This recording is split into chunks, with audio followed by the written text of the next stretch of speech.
Donc on reprend Bezrat Hashem, on a dit, on est dans la lettre même, Shar Arka Kinouim, au chapitre 13, et on est à la lettre même. On avait terminé la dernière fois par Marsof à Lavan, d'accord, vous vous rappelez de ça, et maintenant on va reprendre et on va faire des sujets très importants. Alors d'abord, deux mots qui s'écrivent pareil, mais qui sont ponctués différemment. Mita. Alors, mita, effectivement, normalement, ça désigne un lit. D'accord? Mais, d'après ce que j'ai compris, ça provient, et il y a aussi mata. Donc, en gros, mata, c'est ce qui est en dessous. Vous savez, il y a le lema'ala et il y a le lemata. Et ça veut dire aussi, en même temps, pencher, descendre. D'accord? Donc, le mita, et on a effectivement plusieurs occurrences du lit dans la Torah. On verra évidemment le lit du roi Salomon dans le Cantique des Cantiques. Donc, mita, effectivement, comme c'est à la fois un endroit sur lequel on va se coucher, donc c'est un endroit d'assise, c'est-à-dire où on va pouvoir poser des choses, et que c'est lié aussi à un élément qui est en bas. Donc c'est lié à la malchut. Mita i malchut. Venikret mita, et elle s'appelle mita. Bemetsiuta le mata bemkoma. Évidemment la malchut elle peut bouger. Donc la malchut elle est mita quand elle se trouve en bas à sa place. Parce qu'effectivement la malchut aussi elle peut monter, descendre. Ça on l'a vu. Venikret ken. Alors pourquoi est-ce que la malchut elle va s'appeler mita? Mipne she'alea utashmish. Parce que c'est effectivement le lit, c'est à la fois le lieu du repos et c'est aussi le lieu de l'union entre l'homme et la femme. Ish veishto. Et donc c'est le lieu du rassemblement entre Tiferet et Malchut. Bemetziut amityachedet imbala. Effectivement, les rapports entre Tiferet et Malchut, c'est le moment de l'union. Évidemment, on a vu dans les fêtes, il y a plusieurs degrés d'union. Là, c'est le degré où ils sont ensemble et ils sont unis. Ve'amita. Ou à Metziut Anishar Bimkoma. Et ce degré de Mita, ça correspond à quelque chose qui reste à sa place. Ça veut dire que c'est un élément qui est pas mobile. Pourquoi? Parce que, si vous en souvenez, il y a de la Gemara de Brachot, et il faut revenir sur cette Gemara, des éléments mobilier de meubles qu'on va avoir en fonction de la disposition spatiale que ça avait dans le temple. Vous vous rappelez, on avait dit que la table Shulchan Bet Safon, la table elle est au nord, la menorah elle est au sud,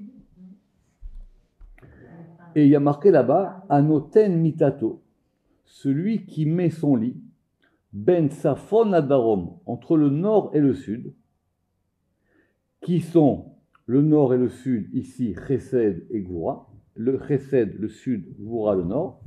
Chez Aliadam, et parce que c'est par les degrés de Chesed et Goura, qui sont aussi les bras, si vous en souvenez, qu'on va pouvoir faire l'union, comme on l'a expliqué dans les portes précédentes. Il ne faut pas rentrer dans cette histoire-là en disant que, alors à ce moment-là, on va mettre les choses à point à un endroit, on peut mettre le lit où on veut. Simplement, la Gemara elle a dit que c'est comme ça qu'il faudrait mieux le placer. Mais le principe général, c'est que c'est l'homme qui sanctifie les choses. C'est pas les choses qui sanctifient l'homme. Il ne faut pas rentrer aussi dans une espèce d'élément où on dit que ça dépend de la chose. Ça dépend de la personne. Maintenant, on a un lit particulier qui est dans le Cantique des Cantiques. Hine mitato sheli Shlomo, et on va nous décrire le lit du roi Salomon. Alors, pour ceux qui connaissent le Cantique des Cantiques, il y a évidemment une différence qu'il y a entre le lit et le baldaquin. Enfin, ce qu'on dit le baldaquin, le apirion. D'accord? Le apirion, évidemment, c'est autre chose. Mais là-bas, le verset, il dit Ine mitato sheli Shlomo, shishim giborim saviv là, et il est entouré par 60 guerriers, des gens forts.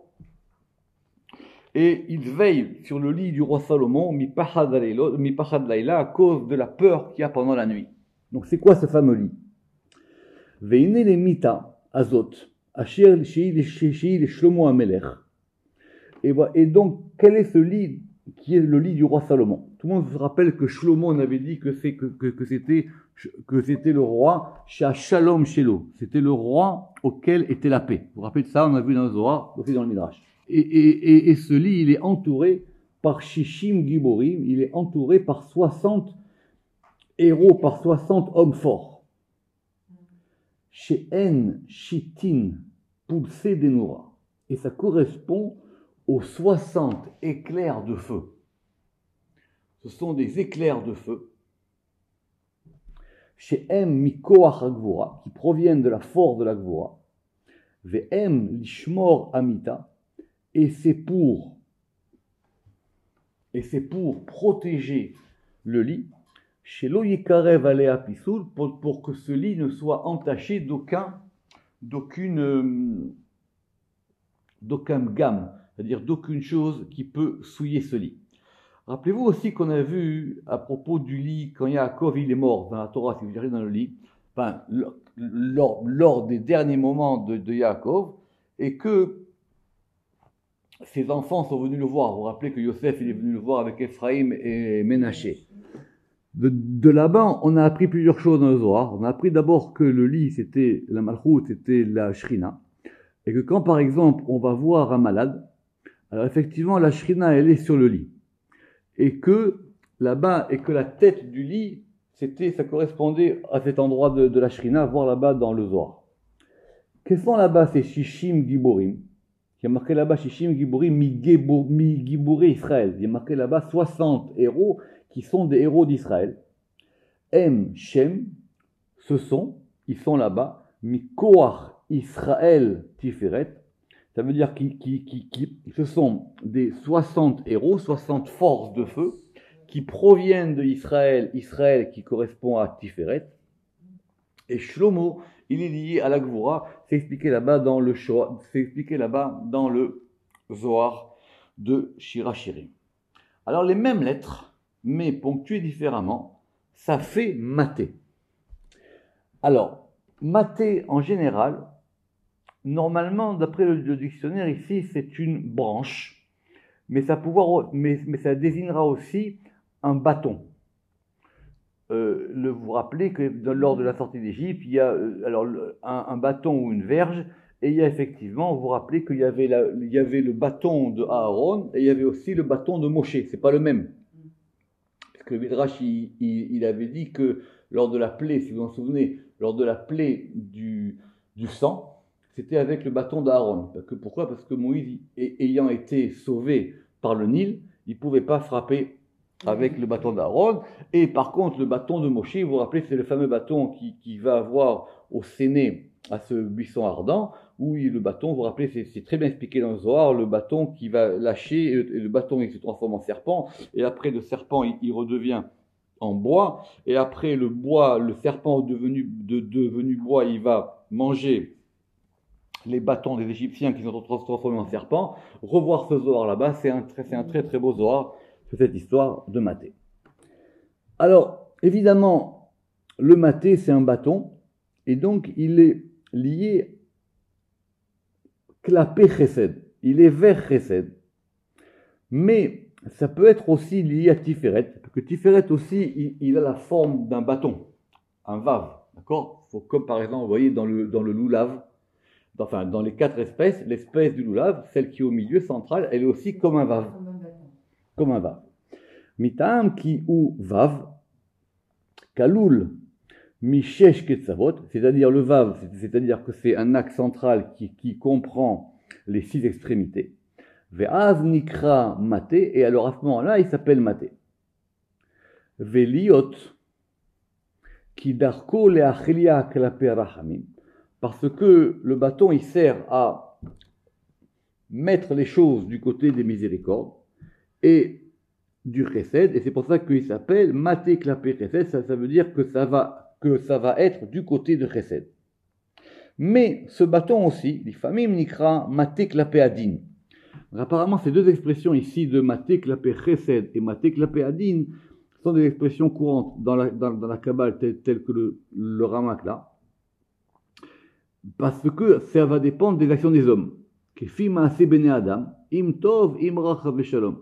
Donc ce degré du maté, il peut être soit vis-à-vis de chesed, soit vis-à-vis du din. Mais, dans les tikkunim, on a dit là-bas qu'il y avait aussi un autre type de bâton. On a dit qu'il s'appelle le maté Elohim, le bâton de Elohim. Alors, si c'est le bâton de Elohim, il dit que Pirouche qui a bina nikret maté à Elohim du côté de la Gvura. Évidemment, Elohim c'est la Gvura, mais la Gvura elle est liée évidemment à la bina. Maintenant, c'est quoi cette notion de maté? Alors, on va découper le mot. Pourquoi? Parce que maté, c'est même tête. Même tête, c'est quoi? C'est 49. 49, ça correspond aux 49 portes de la bina. Et le hé, il correspond au premier hé du tétragramme, qui est le hé de la bina. Je lis. Ou pirouche maté, ou même tête sharim, donc ça correspond aux 49 portes de la bina. Et le hé, qui est le hé rishona du nom, il correspond à la 50e porte. C'est pour ça que cette notion de maté Elohim, ça correspond au maté, au bâton qui est lié à la bina. Il faudrait la vérité voir où est-ce que dans la Torah c'est marqué cette notion de maté à Elohim. Venikret Elohim. Et effectivement, pourquoi il y a le nom de Elohim? Parce que Elohim, ça indique quelque chose, mitzad netiyata. Eladin, ça indique quelque chose qui va pencher vers le din. Donc, venim sanu omrim, ça veut dire donc, on peut dire, qui be'eyotak lila minun yom, que lorsqu'il est totalisé de 50 yom, pourquoi il dit 6 jours, j'en sais rien, et qu'il va pencher vers le din, alors il s'appelle maté à Elohim. J'essaierai de vous trouver des références sur ce maté à Elohim. On va juste maintenant rajouter un resh entre le hé et on va avoir cette notion de matara. Alors, matara, ça peut s'écrire avec un aleph à la fin ou avec un hé, ça dépend, parce que vous savez qu'en hébreu, il y a aussi des racines araméennes et qu'en araméen, en général, les mots se terminent toujours par un aleph.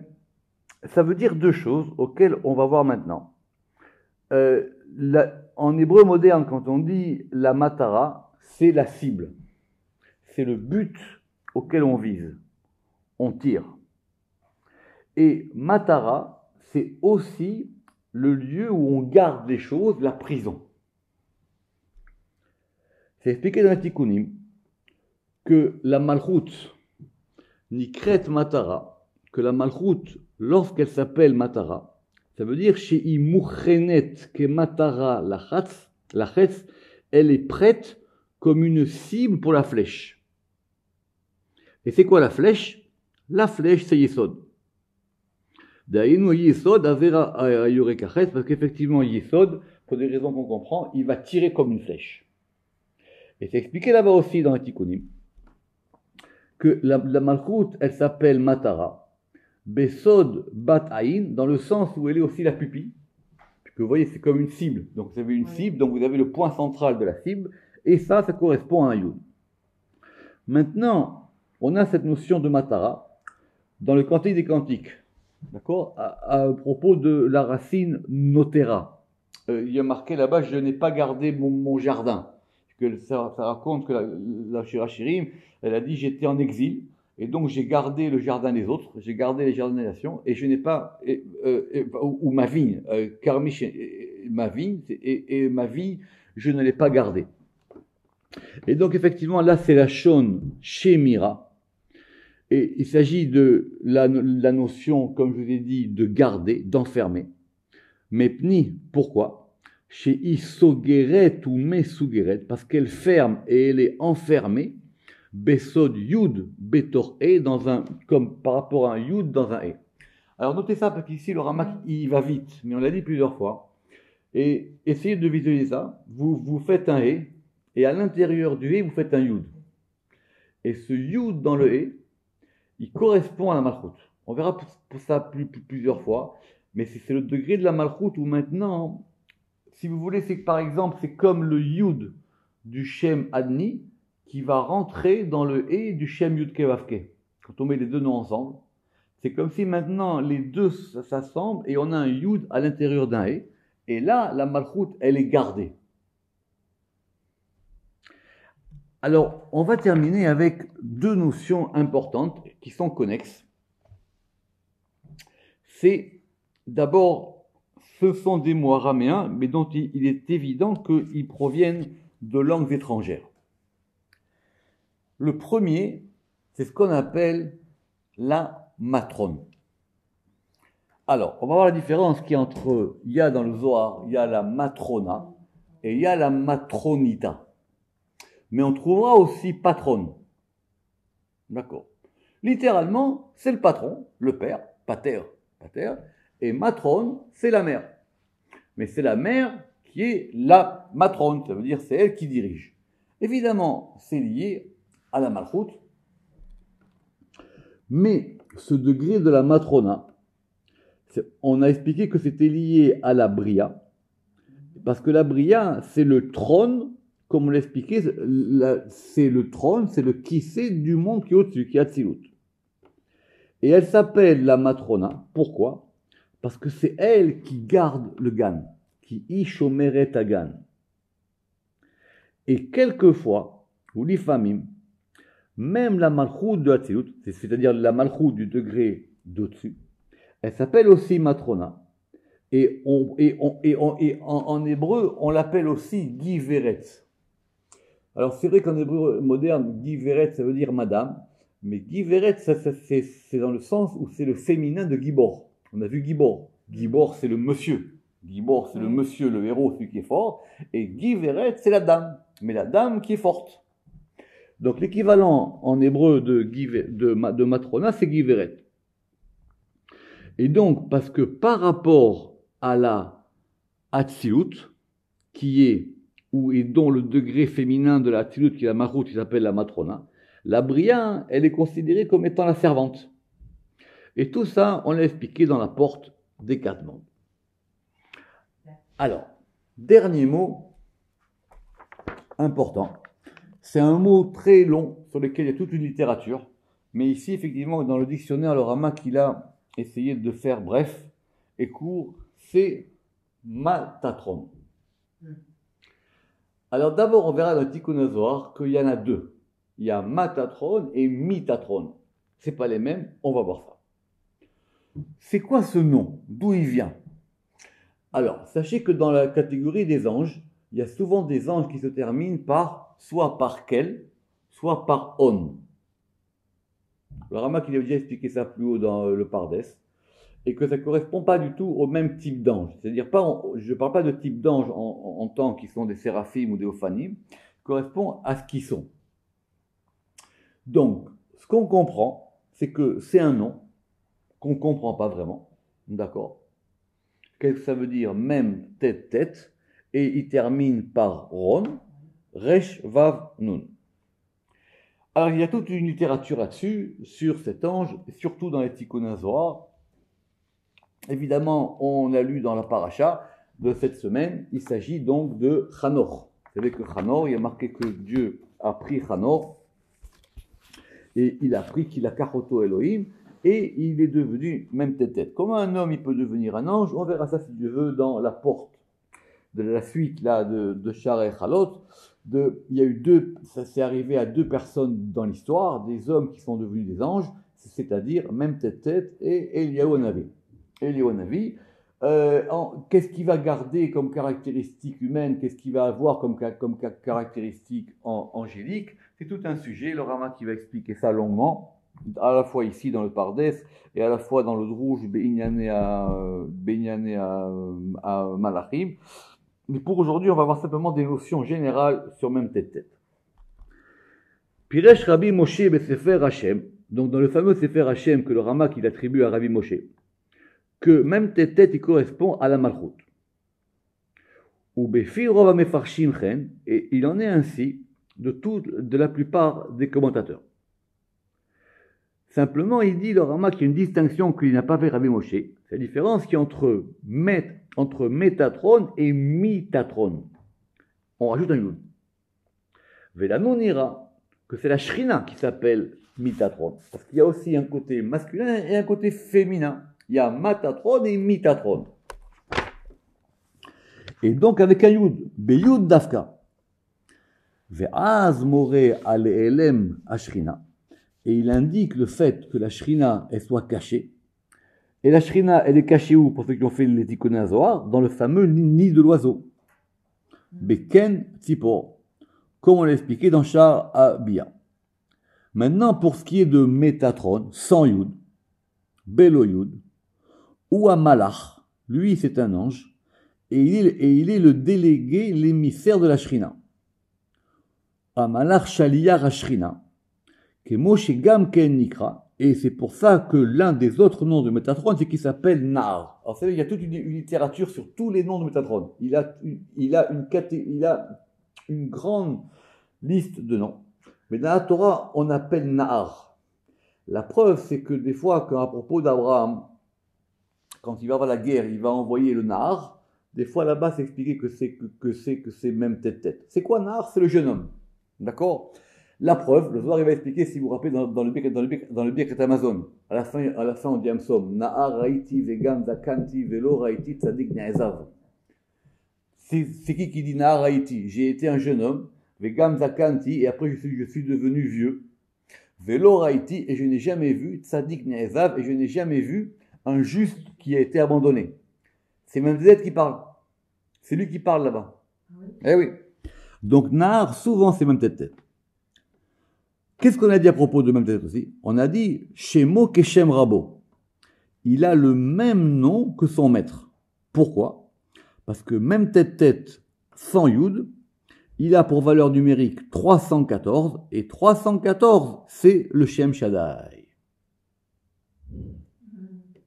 Donc, c'est marqué là-bas, on verra ce verset, hein, Shemo Keshem Rabo, il a le même nom que son maître, et ça veut dire là-bas qu'il a aussi cette valeur numérique de 314.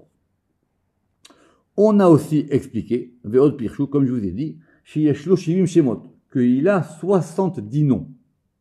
Et de la même manière qu'il y a 70 noms pour Akadosh Baruch Hu. Il y a des manuscrits de Kabbale du Moyen-Âge qui sont d'un livre qui a plusieurs versions qui s'appelle les 70 noms de même tête, toute une liste de noms. Ou Baou Mevuarim Bekabala Maasit. Et ces 70 noms, ils sont expliqués pour les gens qui font de la Kabbale pratique. Bemekomot Rabib dans de nombreux endroits. Parce que comme c'est un ange intermédiaire, c'est l'ange. Vous avez vu qu'on a vu dans le Tikkuné HaZohar, c'était par lui que passaient les prières, mais les prières de semaine, pas de Shabbat. Shabbat, on est sorti de ça. C'est pour ça que je vous ai déjà dit, le Rizal dit que quand on dit dans le Birkat Amazon de Shabbat, Retse Vachalitzenu, on demande à Dieu de nous agréer et de nous exaucer. Il dit que Vachalitzenu, ça veut dire on demande à Dieu de nous délivrer de même tête. On veut passer directement avec le patron. Ouais. Mais ça peut se faire qu'à certains moments. Donc, il y a beaucoup de livres de Kabbale pratique où on va utiliser ces noms de même tête. Mais écoutez ce que dit... La vérité, nous, on aimerait ne pas passer par lui. Parce que lui, il correspond au 6 jours de la semaine, il correspond au monde de la dualité. D'accord? Donc, ce que nous, on veut, c'est justement pas passer directement par le patron. Mais il est considéré comme étant celui qui est le plus proche, que c'est l'émissaire principal, c'est par lui que tout passe, c'est par lui que les éléments sont faits. On verra aussi à propos on l'a déjà vu peut-être dans le Massé Merkava de Ézéchiel. Quand il a vu là-bas au-dessus du Kissé, c'était là-bas aussi le monde, c'était le monde de même tête. Il y a toute une littérature sur même tête. Mais écoutez ce que dit le Ramak. Donc, on a expliqué qu'il y avait 70 noms. Et que ces 70 noms, ou Baou Mevuarim Bakabala Maasit, et ils sont expliqués dans des traités de Kabbale pratique, Bemekomot Rabim, en de nombreux endroits. Ve'en Retsonenu Le'atikam, et nous n'allons pas ici les reproduire, ces noms. Chez En Beyidiatam, parce que, en les connaissant, cela n'apporte aucune autre utilité si ce n'est que la réflexion. Chez En Beyidatam Toilet, El a iyunyut. Nous, on est là pour essayer de comprendre des choses. Si maintenant, vous voulez faire de la Kabbale pratique, c'est autre chose. Le Ramak, il a parlé plusieurs fois dans le Pardes de la Kabbalah Maasite, par exemple, à propos des gens qui écrivent des kémiot avec des couleurs. Vous savez que les kémiot sont des parchemins ou des éléments sur lesquels on écrit des noms et on pense que ça va protéger, etc., ou ça peut servir à telle ou telle chose. Et dans les kémiot, évidemment, on écrit toujours des noms d'anges. Et il y a aussi là-bas des fois où on va écrire avec des couleurs. Or, dans Sha'ar HaGvanim, là-bas, le Rama qui parle de ça, et il dit, nous, on ne s'occupe pas de ça. Que si quelqu'un, c'est très simple, si quelqu'un il rentre dans ces choses-là, alors sa vie, elle sera comme ça. Toute sa vie, il sera faire ci, faire ça, et je fais ça, des machins, et à la fin, c'est presque proche de la sorcellerie, voire même de l'idolâtrie. Ouma, chez Amarakatu, et il y a marqué dans un verset, qui chez Mi Bekirbo. On va prendre ce verset, il est dans Exode 23, 21, c'est dans la paracha de Mishpatim, à partir du verset 20. C'est un passage qu'il faut bien comprendre.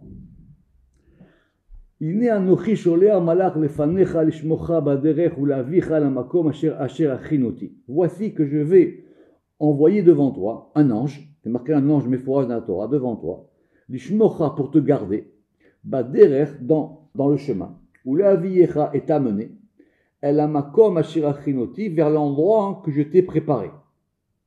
D'accord? Ishamer mipanav, fais attention à lui. Fais attention à lui. Ushma bekolo, et écoute ce qu'il va te dire. C'est même des têtes, ça. Ushma bekolo. Al tamerbo, et maintenant, ne fais pas de bêtises avec lui. Vous verrez les bonnes traductions. Kilo yisa le pichéchem, et parce que lui, il va pas négocier avec vos fautes. Kishemi bekirbo, parce que mon nom est en lui. Kishemi bekirbo. Et Rashi y ramène, qui c'est? Zemem tête. Chez Shemo Keshem Rabo, c'est marqué dans Rashi. Parce qu'il a le même nom que son maître, et même tête, il vaut en Gematria, Shakai 314. Donc, c'est le seul ange qui est marqué dans la Torah, Mefourash, et Dieu il dit, faites attention à lui. Alors, ou Mashéama, et ce qui a été dit dans notre verset, Kishmi Kirbo, Akavana à la Shekhinah. Alors, Maki dit, on parle de la Shekhinah. C'est la Shekhinah qui vous accompagne. C'est la Shekhinah qui va vous amener là où je vais vous amener. Et la Shekhinah, un Aelemet Betocho qui est enfoui en lui. C'est-à-dire, par rapport à ce degré, non pas de Métatron, mais de Mitatron, avec le Yud qui correspond à la Shekhinah. Qu'on puisse toujours passer directement par le patron. Baruch Adonai Le'olam. Amen ve Amen.